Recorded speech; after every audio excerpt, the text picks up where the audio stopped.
Administración de Comunicaciones. En este momento vamos a presentar a doña Marina Camino Carrasco de la Universidad de Cádiz. Doña Marina Camino está trabajando un poco en el modelo de conocimiento a través de los siglos XVII y XVIII, a través del estudio fundamentalmente de una obra de un jesuita que se llama Física Curiosa.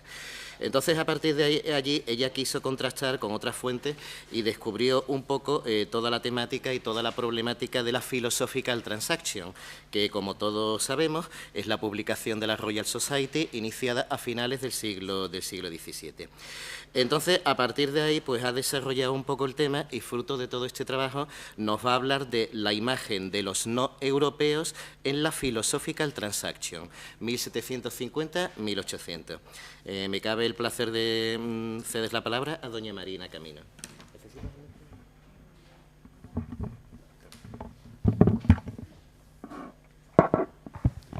Bueno, muchas gracias, Arturo. Y bueno, como ya os han dicho, el título de la ponencia es La imagen de los no europeos en la Philosophical Transaction, de 1750 a 1800. La Philosophical Transaction es, digamos, que la herencia más importante que nos deja, o una de las más importantes que nos deja la Royal Society, que es una institución de carácter privado que se funda en 1660 en Londres. Es como una especie de gentleman club donde se reunirán los intelectuales del momento con el objetivo de intercambiar ideas. Esta publicación se publica por primera vez en 1665 y aunque la institución está bien dotada de contactos, el problema lo tienen los recursos, porque está siempre esperando una inversión por parte de la corona que nunca llega. No es hasta 1675 cuando se construye el Observatorio Astronómico de Greenwich y la corona se lo cede a esta sociedad para que pueda autofinanciarse. Los miembros que pertenecen a la Royal son personas de la nobleza, de la corte y, en general, personas de profesiones liberales. Hay siempre un pequeño debate entre la Philosophical Transaction y la Journal des Savants por saber cuál de estas dos es la primera revista científica del mundo. Ellos dicen, la Royal Society dice que es la suya, pero cierto es que el Journal des Savants sale a la luz el primer número el 5 de enero, mientras que la Philosophical Transaction sale el 6 de marzo. La revista científica no es igual que como la conocemos hoy en día, no es el mismo tipo de revista científica, pero sí es verdad que el objetivo venía a ser el mismo, que era informar a los posibles lectores de los últimos descubrimientos del momento. ¿Qué relación tiene la Philosophical Transaction con la ciencia moderna? Pues se entiende que ejerce una gran influencia en la formación de la ciencia moderna, de su lenguaje, del lenguaje científico y de los modelos de escritura. Asimismo, también esta publicación anima a otras publicaciones de carácter científico y crea a su alrededor todo lo que es una esfera, digamos, de interés por la ciencia.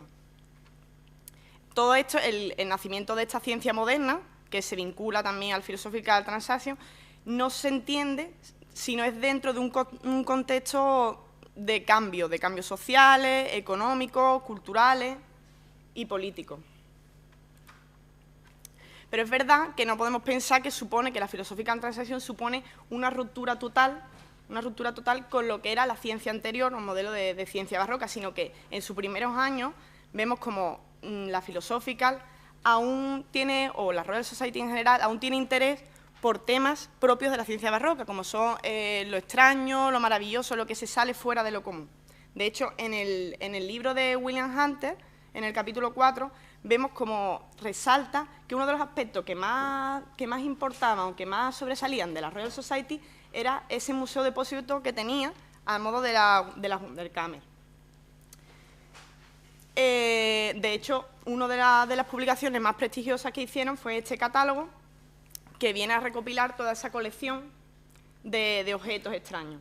Bueno, el contenido de la filosófica es súper variado, podemos encontrar que trata todo tipo de temas, no solo lo que podamos pensar nosotros en una revista científica. Entonces podemos encontrar temas de medicina, de astronomía, de matemáticas, botánica, diarios de viaje, o sea, de todo tipo. Si, por ejemplo, cogemos un número, el 57, que tiene un total de 50 artículos, podemos ver que tocan todos los temas que podamos imaginar, ¿no? Entonces tenemos, por ejemplo, un feto monstruoso humano, la formación de cristales, experimentos, insectos acuáticos, una cura de la parálisis por la electrolisis, por la electricidad, meteoro, botánica, o sea, prácticamente de todo, un fósil. Pero nosotros, para conocer lo que es la visión del no europeo, a través de la filosófica, lo que nos interesa más que nada son los artículos que tratan sobre viajes, geografía y de otras partes del mundo. Este interés no es solo en este momento, sino que ya se remonta con anterioridad al 1750. Y podemos encontrar, por ejemplo, justo casi al principio de la publicación de la filosófica, en el 65 y 66, que hacen referencia a España, o a Hungría, Transilvania, o a Turquía, ¿no? En la que, curiosamente, dice que toman opio para estar más fuertes y más vigorosos, y se lo dan también a sus monturas, ¿no? A sus caballos, a sus camellos, para el mismo objetivo. Y esto no es una tendencia que para ahí, sino que va continuando en los años sucesivos. Y vemos cómo toca otros territorios, como puede ser Tartaria, la India, Persia o California, que vemos que son territorios muy dispersos y que en principio no tienen relación o vinculación con lo que son los intereses de tipo coloniales británicos. Nosotros nos vamos a centrar en los siguientes puntos que vemos en el mapa, que lo único que me gustaría destacar aquí es que lo hemos colocado un poco para que veáis que los focos principales de atención se encuentran en las Indias Orientales y en Norteamérica. ¿Por qué? Obviamente porque Sudamérica está bajo el control de la órbita colonial portuguesa y española. El primer artículo trata sobre el plano de Pekín, y nada más que leamos el título del artículo nos damos cuenta de que hay dos asuntos muy importantes que destacar. El primero es que se trata de una traducción del francés, por lo tanto no es una fuente originalmente británica. Y además que el autor es miembro de la Compañía de San Ignacio de Loyola. ¿Esto qué quiere decir? Que aun y estando en el siglo XVIII, a mediados del XVIII, todavía la Compañía de Jesús tiene una importancia científica y un peso.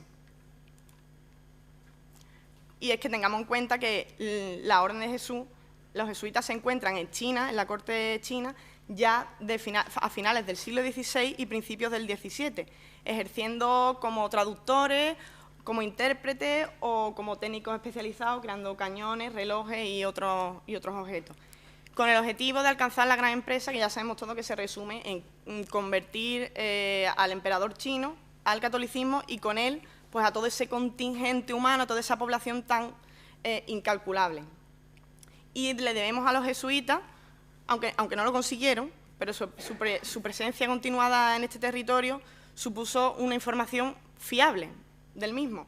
Y ellos son los que han transmitido a los ilustrados, y esa visión que llega hasta ahora, de que se trata de un Estado modélico, siempre próspero, y que está bajo un gobernador, bajo un soberano, perdón, también culto y digno de admiración, ¿no? Y esta visión se refleja en las descripciones que hace en este artículo del mapa y del plano, y va explicando que si hay un gran lujo, que si los jardines, que todo está lleno de gran belleza, pueden encontrar actores, músicos, al igual que también nos transmiten los jesuitas esa tolerancia religiosa, o quizás los ilustrados la toman de esa manera porque se refleja que permitían, a lo mejor en el mapa vemos que la casa y la iglesia de los jesuitas franceses, por lo tanto, ellos lo interpretan como que hay una libertad. La parte de América más cercana a Camanchaca. Bueno, nuevamente vemos que sucede lo mismo, se trata de una traducción y esta vez las fuentes siguen sin ser británicas, sino que son fuentes rusas. ¿Qué es lo que describe este artículo? Pues siempre sigue la misma tónica, hay una descripción de la geografía, de las latitudes, del clima, de la flora, de la fauna, porque son los puntos que siempre se van reflejando, que siempre interesan. Y cuando habla de los pobladores de este territorio, que se comprende que es Alaska, dice de ellos, ¿no?, que son gente salvaje. Describe su aspecto físico, entonces podemos encontrar que dice que están bien formados, que son de rostro marronáceos y que tienen los ojos negros como el azabache. Y cuando habla de su ropa, pues siempre un poco intentando explicar que son gente primitiva, ¿no? Dice que hacen su ropa con piel de foca y que se preparan los sombreros con hierbas. También habla de los hábitos alimenticios. Nuevamente, pues, se alimentan básicamente de peces, de hierbas dulces, que preparan ¿cómo? Pues a su manera, ¿no? Y es muy curioso que dice que sabe con seguridad que no han tenido contacto con los europeos porque desconocen lo que es el alcohol, los licores espirituosos, y desconocen el tabaco. O sea que es como una insignia de los españoles. Y también el hecho de que llevan tanta ornamentación que es para aburrir. O sea, se decoran en demasía. Y siempre es en distintos lugares y con huesos, con piedras. No son cosas elaboradas. Otro de los artículos trata de un viaje que va desde el Cairo al desierto del Sinaí en 1766, y aquí ya sí encontramos, vemos aquí que encontramos por primera vez, de los que llevamos hasta ahora, que se trata de un caballero, es decir, se trata de una persona que ya es británica y que además tiene un estatus social, que le confiere una cierta autoridad intelectual, simplemente por ese hecho. Como no es profesional, que hace que se vale de un recurso, de una tecnología descriptiva muy propia del momento, que es una falsa humildad. Entonces, todo el tiempo está, a lo largo del artículo, justificándose e intentando convencer al lector de su humildad. Entonces, siempre está: yo no puedo conjeturarlo, pero creo, perdonen que yo me aventure a hacer esta afirmación, pero permitidme que diga esto, aunque es solo mi humilde opinión. O yo soy muy consciente de que no sé nada y de que estoy incapacitado para esto y que hay jueces mejor que yo, pero... Y al final va diciendo lo que él quiere decir. ¿En qué se basa todo el tiempo? Se basa todo el tiempo en la Biblia, lo que quiere decir que todavía en este momento la Biblia es una fuente que se considera fiable. Y utiliza también fuentes griegas, como el caso de Jenofonte, y otras fuentes hebreas. Hace referencia a inscripciones, a restos arqueológicos, y una cosa muy curiosa es que pregunta a los nativos. Esto quiere decir que le está dando un crédito a lo que es esta información local. Y vemos que pregunta a los monjes, a los árabes, a gente en general. Este viaje es muy interesante porque es el primero que encontramos que se trata de una orden expresamente dada por la Royal Society, que encarga este viaje porque le interesa concretamente este territorio. Nuevamente, se trata los puntos geográficos, referencias climatológicas y como curiosidad, que está escrito en forma de diario. Cuando habla de los pobladores, vemos que lo que nos está transmitiendo todo el tiempo es el ideario del buen salvaje. Es decir, son melancólicos, nos relata, amigables, hospitalarios, no tomarían venganza. Ellos lo recuerdan, pero no tomarían venganza. Bueno, dice, a no ser que estén borrachos. Si están borrachos, a lo mejor sí. Dice que no tienen leyes, sino que se rigen por la razón. Entonces, son inferiores porque no conocen la ley, pero son buenos porque se van rigiendo por su razón. Viven en tiendas y dependen enteramente de la caza. Un recurso que utilizan mucho para expresar que un pueblo es primitivo es la religión. Dicen que la religión es muy limitada y que solo conoce dos principios, uno bueno y uno malo. En la península del Labrador encontramos a un teniente de la Armada de Su Majestad, que nuevamente nos encontramos entonces ante una fuente británica. Y este es el primero que encontramos de todos los artículos que hemos visto hasta este momento, en el que aparecen estructurados claramente los puntos que se van a tratar, que son los que vemos ahí. Y cuando habla de los habitantes, nuevamente son gente salvaje, que están divididos en tribus, pero es que siempre están peleando unos con los otros, liberales, son analfabetos. Y aquí vemos, dice, la poligamia. Este es otro recurso que se ve en varias ocasiones en estos artículos cuando describen al otro, cuando hablan de la alteridad, porque la poligamia está vista para los europeos como algo escandaloso. Entonces, cada vez que quieren expresar que un pueblo es primitivo, lo suelen utilizar. Y asimismo también que creen que colgándose escamas de pescado, trozos de animales, con eso se van a curar. Por lo tanto, nuevamente están mostrando una forma de que son seres primitivos, ¿no?, que se guían por las supersticiones. Uno de los apartados que hemos visto antes de este artículo, que sí está estructurado, es sobre los números. ¿Por qué lo destacamos? Lo destacamos porque tengamos en cuenta que los autores en la Edad Moderna no son muy pródigos a dar, digamos, datos de tipo cuantitativo, sino que las descripciones son más bien cualitativas. Entonces, el hecho de que se centren los números resalta que esta tónica ya en el siglo XVIII, que se sigue esta tónica ya en el siglo XVIII, de digamos, implantar criterios de tipo cuantitativo.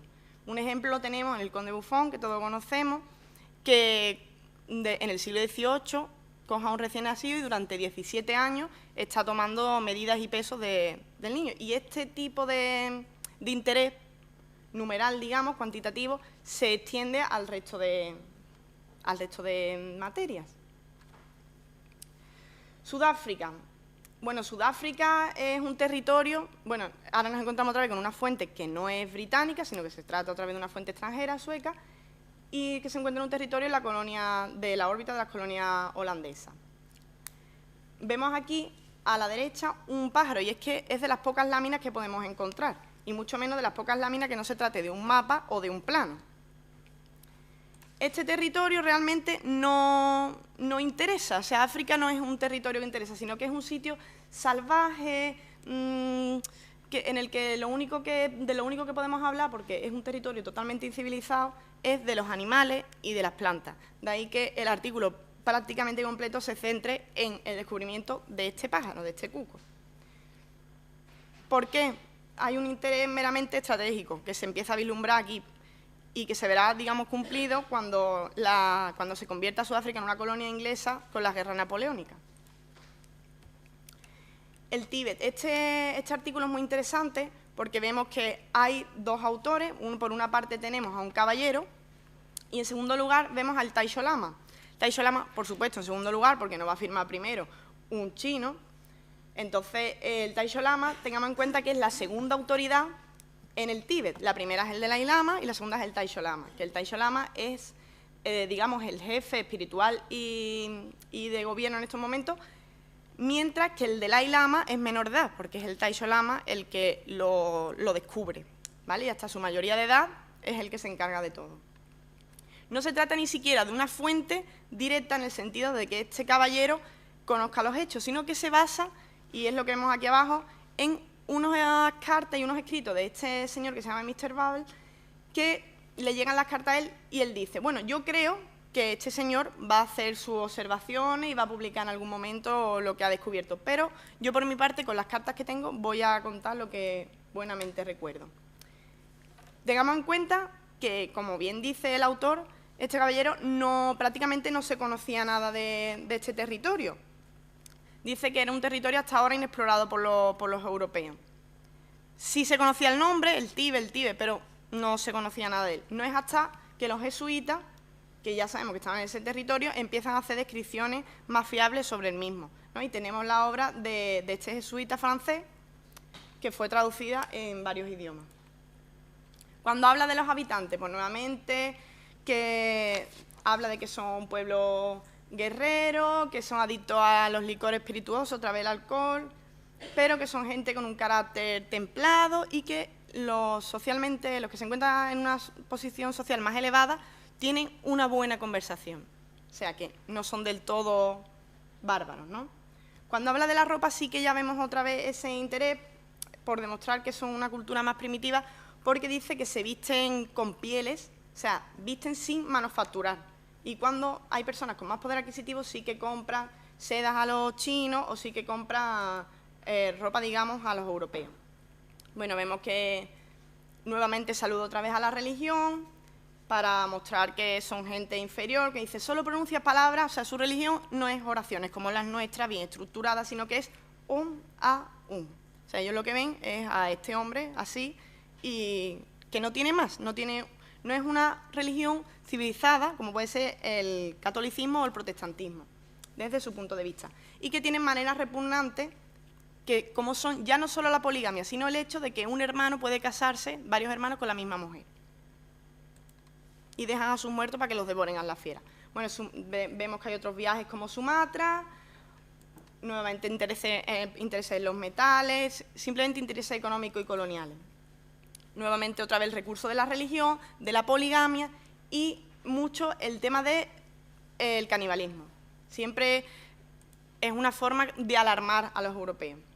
Encontramos otros viajes como las Indias Orientales y viajes en camello que pretenden demostrar simplemente el interés económico, no mostrar cómo es el europeo, o sea, el otro al europeo.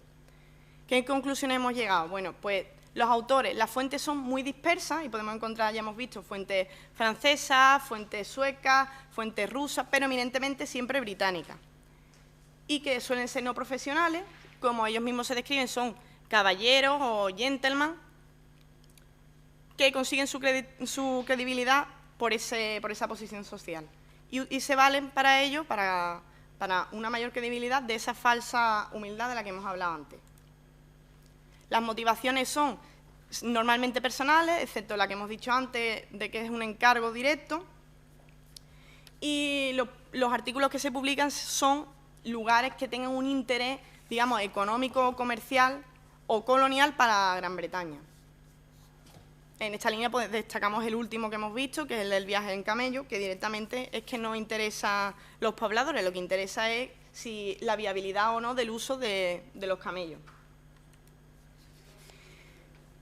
Son géneros literarios muy diversos, podemos encontrar la carta, el relato, diario, y normalmente, exceptuando la del labrador, no hay una estructuración interna.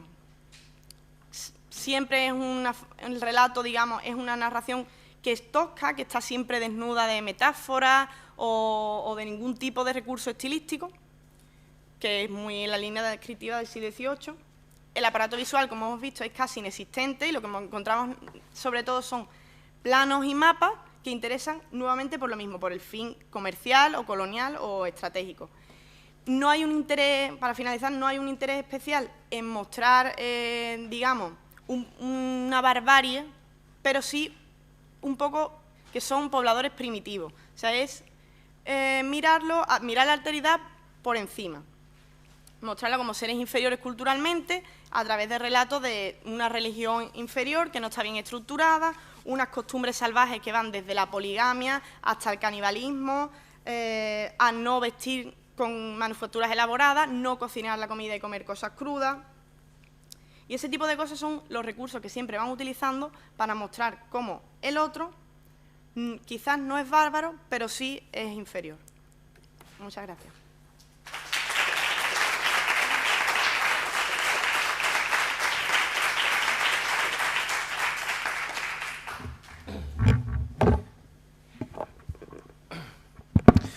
Muy bien, antes que nada agradecer a doña Marina Camino que no haya tenido que llamarle la atención por pasarse del tiempo debido. Bueno, me cabe el placer de ceder la palabra en este momento al profesor Manuel Andrés García, que nos va a hablar de pensamiento ilustrado y discriminación política en los primeros estados americanos. Por decir algunas palabras de él, es profesor de la Universidad de Huelva, vinculado concretamente al área de conocimiento de Historia de América, y su línea de investigación ha sido la marginación política indígena en la América contemporánea. Entonces, fruto de esta línea de investigación son una serie de publicaciones, como por ejemplo, de peruanos e indios, la formación de la imagen del indígena para la intelectualidad criolla del año 2007, o bien Indigenismo, Izquierda, Indio, Perú, 1900-1930, del año 2009. Y sin más preámbulos, cedo la palabra a don Manuel Andrés García. Muchas gracias.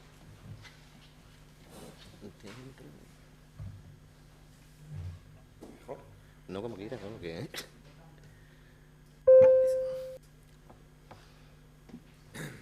Buenos días. Francisco de Goya expresó en uno de sus más conocidos grabados su temor sobre la capacidad de la razón para generar monstruos. Una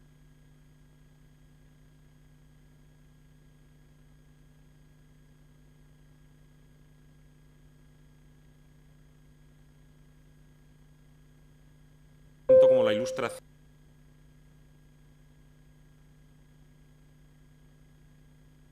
donde también tuvieron cabida convenciones que el tiempo ha revelado tan arbitrarias como perversas. La Ilustración supuso un antes y un después dentro del pensamiento occidental. Su influencia dentro del devenir político y económico del planeta fue trascendental, entre otros motivos, porque dio a las potencias europeas una argumentación ideológica con la que sustentar su expansionismo, con la que sustentar todo ejercicio de dominio sobre el resto de culturas, territorios y pueblos, haciendo de la jerarquía un argumento de consumo propio que, si bien fue aceptado con gusto por parte de las élites europeas, también generó un debate cuyos efectos harían notar a ambas orillas del Atlántico. Fue la publicación de la Historia natural de Buffon la que abriría la polémica al sugerir la inferioridad de las especies animales del continente americano. Según el naturalista francés, la hostilidad de la naturaleza americana habría provocado un debilitamiento de estas especies, manifiesta en su achicamiento y afeamiento, siendo los indígenas una de las especies más afectadas al haber visto menguada su capacidad reproductora. 3 eran los factores señalados por Buffon para explicar, en cierta manera, este fenómeno: el clima, la cultura y la alimentación. En cuanto al clima, Buffon determinó un área concreta entre el paralelo 400 y 500, que, en su opinión, presentaba las condiciones climatológicas más adecuadas para el desarrollo de las especies más bellas, más perfectas. Sin embargo, también consideraba que, a partir de que se produjera un alejamiento progresivo de este centro de perfección, se producía también una degradación del resto de las especies. Con esto nos encontramos con una América que será señalada como un continente idóneo para especies de sangres frías, un continente sumamente húmedo y donde el desarrollo de la vida humana solamente podía ser con grandes dificultades.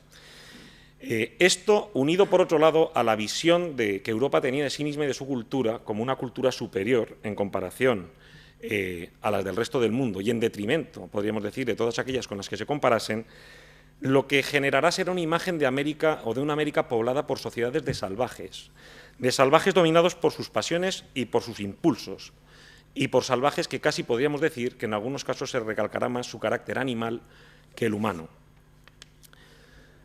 Las tesis de Buffon generarán fuertes disputas dentro de la Academia Europea, haciéndose patentes grandes discrepancias entre detractores y partidarios. Entre los partidarios, nombres destacadísimos como Voltaire, Hume o Raynal, y entre los detractores otras figuras como podrían ser Gian Rinaldo Carli o Antonio José Pernetti.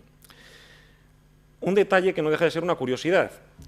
Ellos entraron en el debate de manera furibunda, casi podríamos decir, pero sin embargo, salvo Pernetti, ninguno de ellos estuvo jamás en América. Y tampoco se puede decir que la experiencia de Pernetti fuese una experiencia inmensa. Pernetti estuvo en América como capellán en la expedición de Bougainville a las Malvinas, en el año 1763. Independientemente de ello, de cuál fuese la postura de unos o la postura de otros, sí que hubo una serie de coincidencias. Una de ellas sería el empleo de fuentes indirectas como fundamento de las opiniones.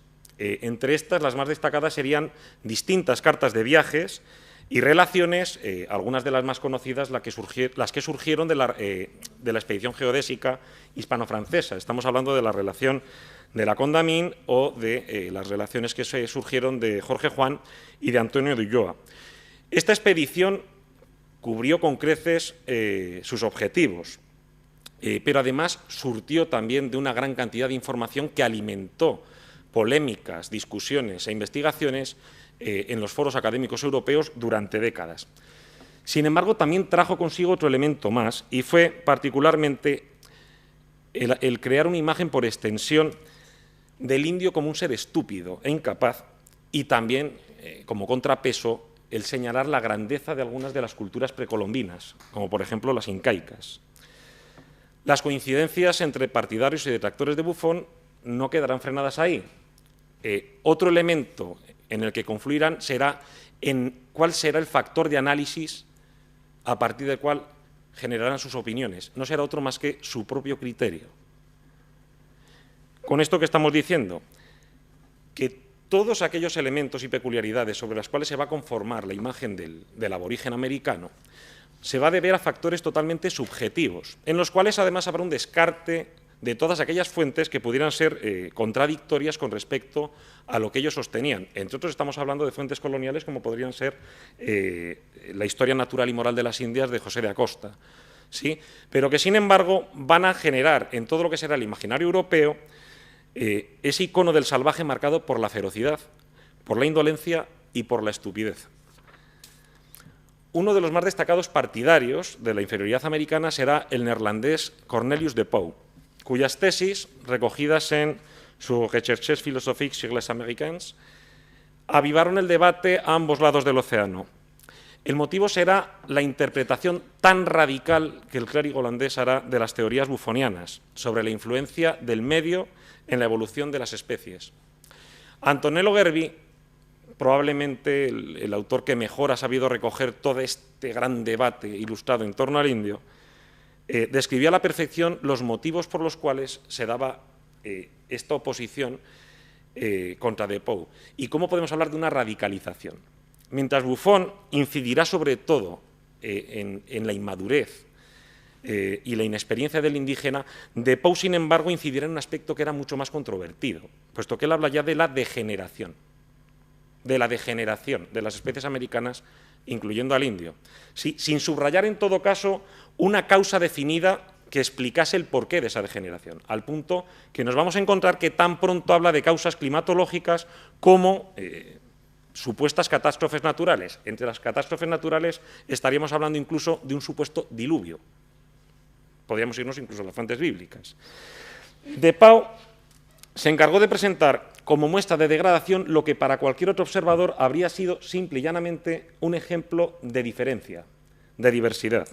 De tal manera que la variedad de lenguas existentes en el continente, la existencia de grupos cazadores-recolectores, la escasez de ciudades o el mínimo desarrollo metalúrgico de algunas de sus culturas, ni siquiera de todas, para él convergía todo eso en una realidad inapelable. O sea, es una degeneración que puede deberse a causas naturales, pero en todo caso, según él opina, en el caso del indígena americano empieza a convencerse de que es parte de su condición natural. Ya no hablamos en ese caso de una degeneración, sino de que propiamente hay una inferioridad implícita. Y se manifestaría no solamente en la apariencia física, sino también en la existencia de una serie de taras, como sería la cobardía, la estulticia, la inapetencia sexual, la pereza o el alcoholismo. Los apuntes de Pauw llevan en algunos casos incluso a hacer interpretaciones históricas rayanas, sinceramente, con el cómic. ¿A qué nos referimos? Él explicaba que la conquista española de América fue sencilla precisamente por estos motivos. Me permito leerles un párrafo para que entiendan a lo que nos estamos refiriendo. El despoblamiento de América y el poco coraje de sus habitantes es la verdadera causa de la rapidez de las conquistas que se hicieron. Una mitad de este mundo cayó en un instante, por así decirlo, bajo el yugo del otro. Si la América hubiese estado habitada por pueblos tan belicosos como los germanos y batavas, 700 u 800 hombres no hubiesen podido conquistar 2 imperios en un mes. En su afán argumental, de Pauw llegará a retomar incluso viejas líneas discursivas como la de Aristóteles sobre la existencia de esclavos por naturaleza.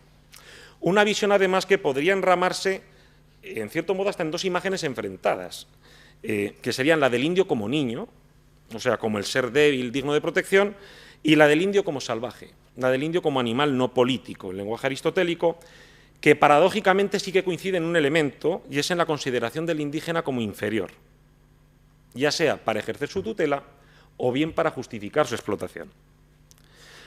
Afirmaciones como las de Pauw en sociedades multiétnicas, como las que nos podemos encontrar en América, podían generar de por sí ya suficientes controversias, ¿no? Sin embargo, estas todavía irán a más cuando lance la culminación de su tesis hablando de una posibilidad, y es que las taras atribuidas en principio a los autóctonos hubiesen podido extenderse a todos los habitantes del continente, a todos sin distinción, incluidos, como no, aquellos que tenían ascendientes europeos. Otro paladín de las teorías degeneracionistas fue William Robertson. Ministro presbiteriano, su History of America recibe alabanzas de coetáneos como Voltaire y Burke. siendo en ella en la que desarrollaría lo que llamó una investigación filosófica sobre las causas del retardo americano. Investigación filosófica. Al menos Burr reconocía que las pruebas no... pese a los elogios recibidos, la obra de Robertson sí que presentará no pocas particularidades. Una de ellas será la mezcla que hará del determinismo climático y la ausencia de desafíos físicos y sociales para explicar la tara de los aborígenes americanos y la escasa evolución de sus sociedades. De tal manera que en sus textos nos podemos encontrar párrafos que habría podido afirmar el de Poe más descarnado y, sin embargo, en otros se ve claramente la influencia de Adam Smith, al relacionar claramente el progreso económico de los pueblos con las obligaciones laborales de sus miembros y su propio desarrollo físico. Conforme a ello, Robertson explica que el retraso de los indígenas vendría motivado fundamentalmente por su acomodamiento a una naturaleza generosa que le exige poco esfuerzo para vivir. Claro, la naturaleza te da todo, tú no tienes que hacer nada, no desarrollas fuerza. Claro, sí que hay una clara distinción entre los que viven en las zonas templadas y los que viven en zonas de clima más riguroso, ¿no? Pero incluso estos últimos solamente les reconocerá, en cierta manera, ese desarrollo para los dos únicos talentos que él les concede, que serían la guerra y la caza, considerando que para el resto de ámbitos los indios, aun en estas zonas, se volcaban en una indolencia estúpida, digna de lo que consideraban las principales lacras de los autóctonos americanos, que serían la pereza y la despreocupación. O sea, a juicio de Robertson, el indígena es un individualista pueril y egoísta, y esto lo incapacitaba para asumir responsabilidades más allá de la satisfacción más inmediata. Claro, viéndolo desde esta perspectiva, si al indígena le daban a escoger entre las ventajas de la civilización y su independencia, siempre escogería su independencia porque le conllevaría menos deberes. Con ello, la incorporación del indígena a la modernidad se adivinaba, por un lado, muy trabajosa. Eso sí, al reconocer la existencia de diversas áreas, de diversos pueblos, también reconocería, a su vez, la posibilidad de distintas líneas de desarrollo y de evolución a este respecto. Este es un aspecto importante, puesto que al vincularlo a él con las teorías de Adam Smith y a la par con la existencia de diversas posibilidades de evolución, será considerado uno de los inspiradores de las políticas positivistas de occidentalización aborigen en la América del siglo XIX. Esta política se desarrollará prácticamente desde Río Grande hasta Ushuaia. Las respuestas a las tesis degeneracionistas no tardó en llegar. O sea, ya Buffon tuvo en su momento, no enfrentamientos, pero sí controversias, pues con algunos grandes ilustrados americanos, entre otros Franklin, Adams o Jefferson. Incluso estos, además, aprovecharon las generalidades y muchas de las indeterminaciones en las que se basaban los axiomas ilustrados para ponerlos en evidencia. A Franklin, por ejemplo, la relación que hacía Buffon entre la humedad y la inferioridad o esa degeneración le hizo, lo único que tuvo que señalar es que ciudades como París y como Londres eran muchísimo más húmedas que muchísimas ciudades de América Latina, con lo cual esto era un tanto controvertido. En el caso de Jefferson hizo una defensa apasionada de la flora y la fauna americanas en sus notas de Virginia, pero además, siendo embajador en París, aprovechó para contrastar y para presentar pruebas físicas de que lo que estaban diciendo no dejaba de ser una hipótesis un tanto ridícula. De todos es conocido como en una reunión con Franklin él hizo ver que los más altos de la reunión eran ellos dos. Pero todavía hay una anécdota más deliciosa que es con respecto al alce, en la cual Jefferson encargó que le trajesen de América, yo creo que con alguna trampa, todo hay que decirlo, pero que le trajeran piel, astas y huesos de un alce para que Buffon tuviese frente a él tamaño en sus auténticas dimensiones, y no los corderillos, que parecía corderillos con cuernos, lo que el naturalista francés estaba señalando en sus libros. En Europa, la polémica llegaría incluso a enfrentar a Buffon y a De Pauw, porque Buffon pues hubo detalles en los que dijo que, bueno, no tenía razón. Y, por ejemplo, en Époques de la Nature, Buffon reconoce pues, que en el tema del salvajismo no, son salvajes y estos son salvajes y son salvajes. Pero que en cuanto a la debilidad, pues que igual no estuvo muy acertado, ¿no? Esto a De Pauw le cayó fatal, todo hay que decirlo. No obstante, resultó mucho más llamativo el enfrentamiento que el intelectual holandés tuvo con Antonio José Pernetti, quien, cercano a la visión rusoniana del Bon Savage, rebatiría esa imagen de corrupción impulsada por el primero para propugnar justamente toda la contraria. El indio inocente, casi infantil, el indio liberado de la hipocresía y de la depravación occidental. En lo que concierne a América, las críticas van a venir en buena parte desde el ámbito del jesuitismo. O sea, son conocidos por todos, ya fuesen desde un enfoque histórico, como Juan de Velasco, con la historia del Reino de Quito, desde perspectivas judiciales y etnográficas, como el abate Molina, con la historia geográfica, natural y civil del Reino de Chile, o asumiendo la reivindicación física, moral y cultural que llevará a cabo Francisco Javier Clavijero en su Historia Antigua de México. No obstante, también nos vamos a encontrar cierta ambivalencia dentro de esta respuesta, puesto que algunos eruditos harán feroces críticas a De Pauw, pero a la par van a manifestar, compartir algunos de los prejuicios que el holandés tenía respecto al aborigen. Uno de los más explícitos a este respecto es don José Ignacio de Lecuanda, ministro principal de la Real Hacienda, contador de la Real Aduana de Lima y miembro de la Sociedad Peruana, quien en un escrito publicado por el Mercurio Peruano, estamos hablando del principal diario ilustrado del virreinato. No es un folleto de Villas, despacharía una crítica a De Pauw en estos términos. De Pauw, cuyo odioso nombre no puede recordarse sin encono, llegó hasta el extremo de confundirlos, a los limeños, con los patagones y esquimauses, y hace de ellos una raza embrutecida, sin distinguir el originario del forastero, ni sus clases o jerarquías, que tienen inexplicable variedad en su cultura, usos y costumbres, poniendo en un mismo paralelo al español americano con el indio más inculto de la sierra. Estas y otras calumnias son demasiadamente injustas para que merezcan la más leve satisfacción. Lecuanda no rechaza a De Pauw por su desconocimiento de América o por la ligereza de sus afirmaciones. Lecuanda lo que le chirría es que le pongan a él a la altura de un serrano. ¿Qué es eso de que los españoles americanos somos iguales que un indio de estos que trabaja en su chacra o que trabaja en una comunidad? O sea, podríamos pensar que es una opinión individual. Sin embargo, estamos hablando, repito, del principal diario ilustrado del Virreinato del Perú, con lo cual también podemos deducir que es un pensamiento mucho más compartido de lo que podríamos pensar.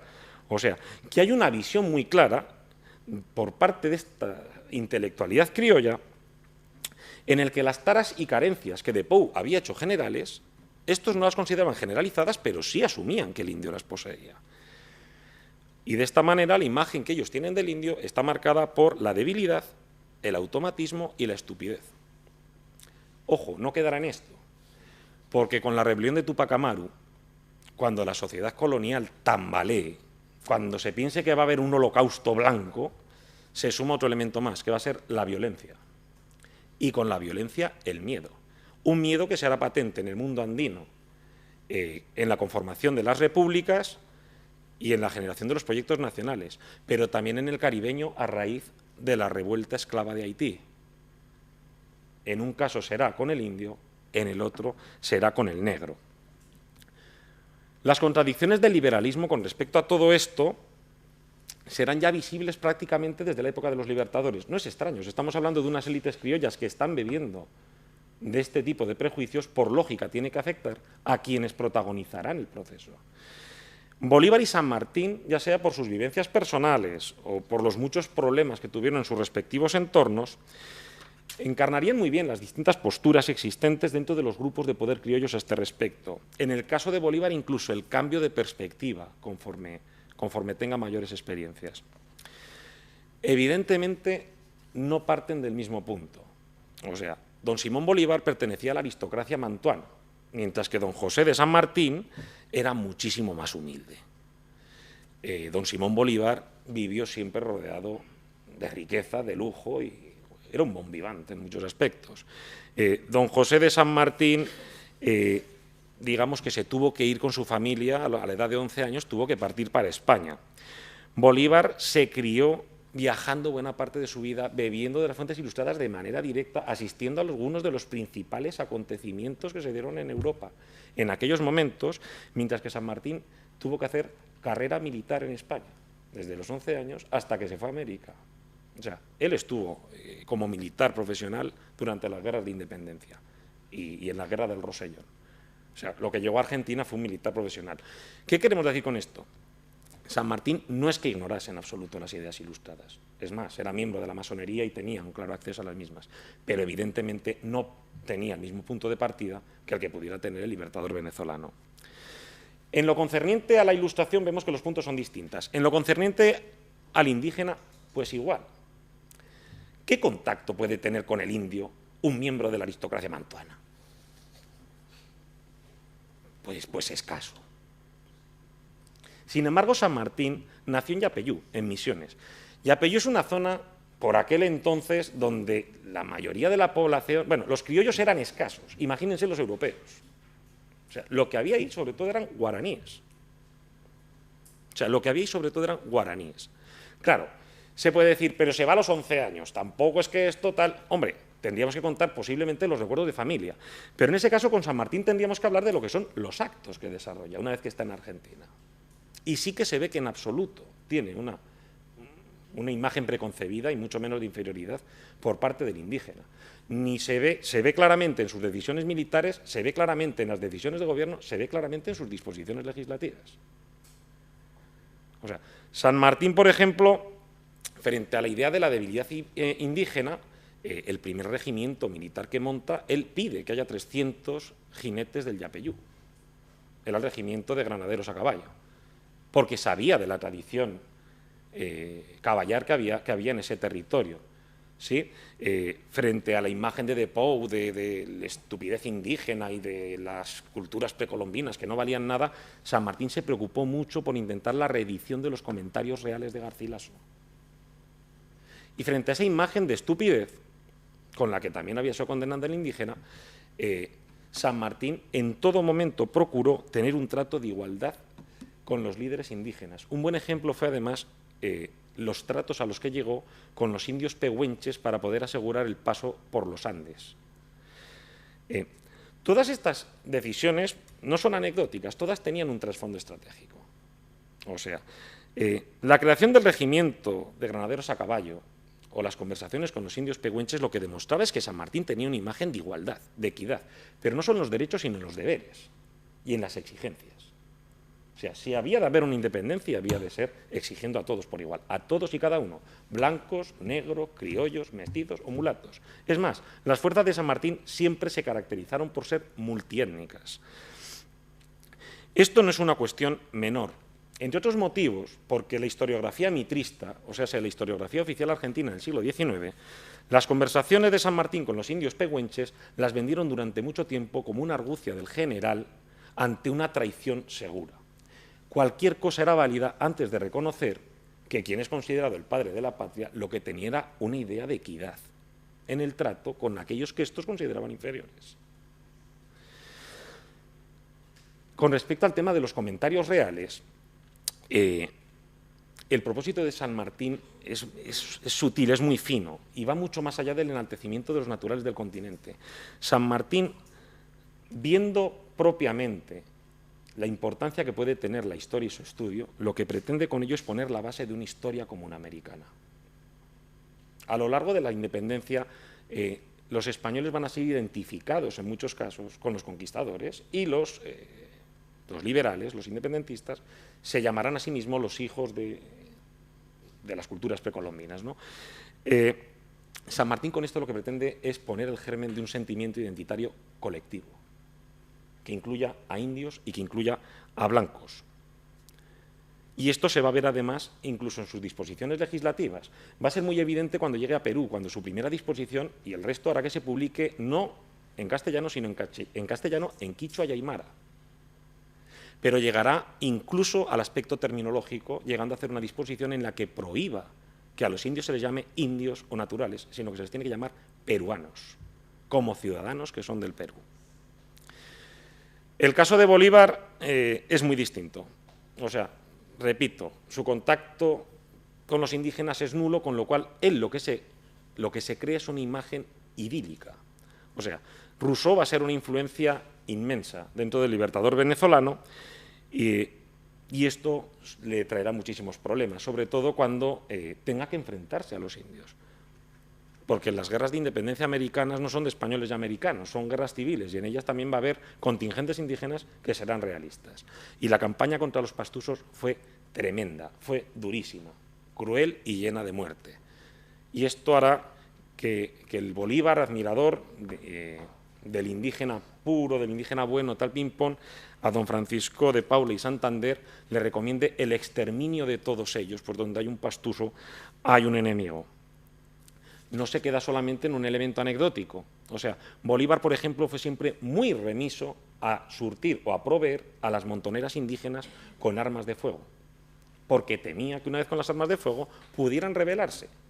Y este temor era compartido por unas élites criollas que después de la experiencia de Túpac Amaru, pues oigan, pues como que ver a un indio ya no con el rejón, sino con un rifle, como que, claro, un poquito les turbaba, ¿no? Esta opinión no va a cambiar ni siquiera en los prolegómenos de la batalla de Ayacucho. O sea, va a ser una batalla en la que Bolívar peleará con menos efectivos por no dar armas a las montoneras indígenas de Ninavilca, un cacique indígena que será enviado, yo qué sé, por allí, por Jerez de la Frontera, antes de tenerlo cerca y de que pueda convertirse en un elemento clave de la derrota y posteriormente descontrolado. Si la actuación militar de Bolívar está marcada por la desconfianza, el actuar político estará marcado por la contradicción. Y esto se explica claramente en cuanto a que por un lado va a tener esa imagen del indio, del bon savage rusoniano, pero por el otro tiene que llevar a cabo la lógica aplicación de lo que eran los principios liberales. O lo que es lo mismo, estamos hablando de una contradicción entre la aplicación de una política tutelar o bien convertir al indígena en ciudadano con todos sus derechos y con todos sus deberes. Este contrasentido no es exclusivo de Bolívar, es común a todos los liberales americanos. Pero hay un elemento que no es anecdótico también, y es que durante muchísimo tiempo esta política tutelar, que tendríamos que declarar heredera de la colonia, ya se había producido con aquellos a los que estos habían acusado en cierta manera de aprovechar esa tutela para explotarlos como mano de obra. Claro, si tú ahora impones una política tutelar para al final hacer lo mismo, la crítica que has hecho respecto al sistema colonial queda en nada. Y sin embargo tampoco en ningún momento los liberales consideran al indio capacitado para la toma de decisiones importantes, y mucho menos para la participación en la creación de un proyecto nacional como el que está emergiendo. Este último aspecto resultará determinante para entender las dificultades del indígena para formar parte integral de la sociedad civil, al igual que para ser considerado un actor activo en todos estos procesos. De tal manera que nos vamos a encontrar con que a la par que se le pueda llevar a cabo la concesión de derechos, surgirá también una serie de barreras que acabarían manifestándose en todos los ámbitos de la vida pública y calando con mayor o menor fuerza según el país en el imaginario de las sociedades. Fruto de todo ello sería la desaparición de aquellos espacios políticos que el indio había disfrutado durante su colonia, que los disfrutó, mínimo, pero los disfrutó. Pero a la par también será la supeditación en la que quedarán los indígenas respecto a los nuevos grupos de poder, unas élites criollas que una vez expulsadas las autoridades coloniales se confirmarán como las grandes triunfadoras de los procesos independentistas, pero también unas élites criollas cuyo proyecto de nación se basará en el criterio de exclusión. Unas élites que surgirán con proyectos ciegos a la realidad que les rodea y unas élites con frecuencia cuyo proyecto de nación comenzaría y terminaría en ellas mismas. Muchas gracias.